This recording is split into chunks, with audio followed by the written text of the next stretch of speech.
Hello, je voulais savoir si vous connaissiez la loi de la rareté. Alors, la loi de la rareté, on va prendre un exemple tout simple. On commence souvent comme ça. Vous allez faire vos courses dans votre magasin habituel. Vous avez l'habitude de passer devant des produits qui sont là tout le temps, permanence. Vous les voyez, mais comme vous savez qu'ils sont là, vous y prêtez attention et finalement pas tant que ça. Par contre, là, on arrive à la période des soldes.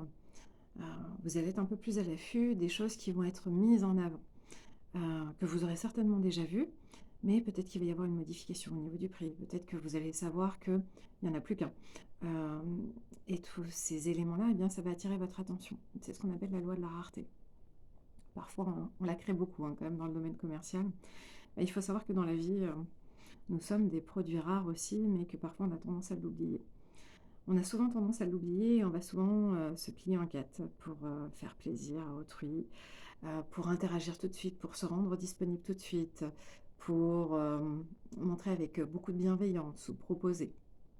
Là où parfois on aurait tendance à oublier que notre temps est précieux, que notre temps est rare et qu'on doit se prioriser. Je le dis souvent dans mes vidéos, mais, euh, mais c'est important de le voir sous différents angles, à mon sens.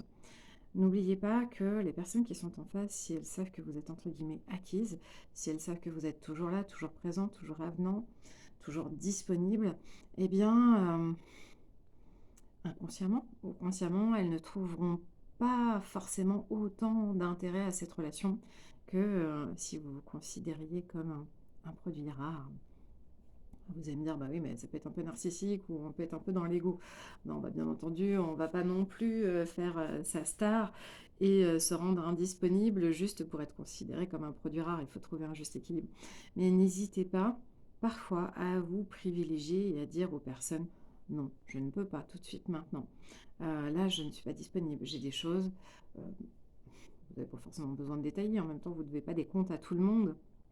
Mais même dans une relation sentimentale, si vous êtes toujours dans la réactivité, tout de suite, dans l'instant, hop, hop, hop, un me plier en quatre, l'autre personne pourrait perdre éventuellement de l'intérêt, de l'attractivité, un côté peut-être un peu mystérieux, ou peut-être que l'autre personne pourrait se dire, bah, si elle ne vit qu'au travers de moi, est-ce que cette personne est bien complète avec elle-même?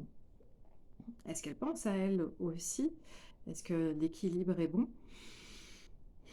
Et c'est là où on va créer des déséquilibres, encore une fois, dans le domaine relationnel. Donc, aujourd'hui, j'avais juste envie de vous rappeler que vous êtes un produit rare, que votre temps est précieux, que vous n'avez pas à le distribuer en permanence à tout va, sans prendre du temps pour vous aussi, parce que ce serait un manque de respect envers vous-même.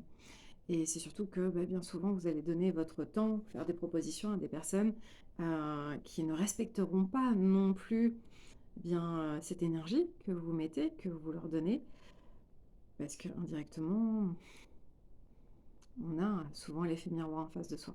Les personnes qui ne nous respectent pas peuvent nous manquer, enfin nous manquer, ouais, peuvent nous renvoyer un manque de respect envers soi-même. Après, vous allez me dire, bah, on est peut-être simplement gentil et on a envie d'être avenant. Ben oui, bien sûr. Mais attention à ce qu'il n'y ait pas des personnes qui en profitent. Et à partir du moment où vous voyez que dans un échange, dans une interaction, vous êtes plus sur les devants, que vous êtes plus à solliciter, c'est que la personne en face, elle n'est pas forcément intéressée.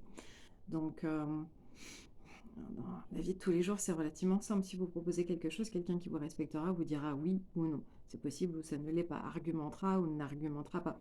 Mais ne vous laissera pas poireauter, ne vous laissera pas attendre, ne vous laissera pas languir, ne vous laissera pas sans réponse. Parce que ça voudrait dire que cette personne, elle ne vous respecte pas. Après, vous allez me dire, il y a des gens indécis.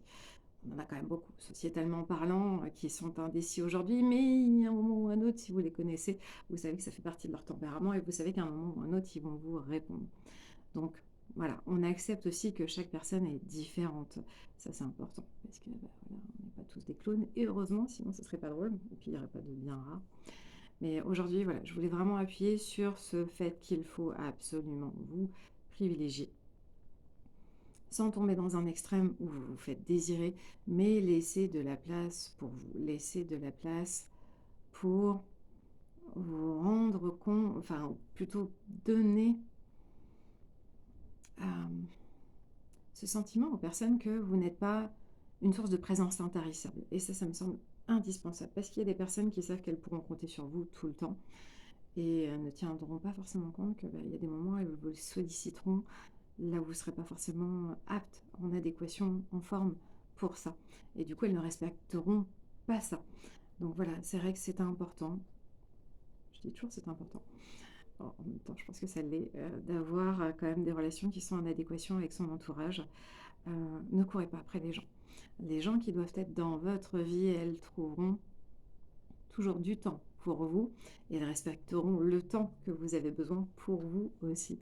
Donc, n'oubliez jamais, eh bien, vous êtes quelqu'un d'unique et qui a le droit à autant de respect que n'importe qui d'autre.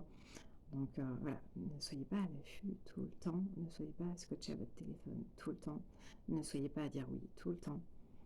Prenez du temps pour vous.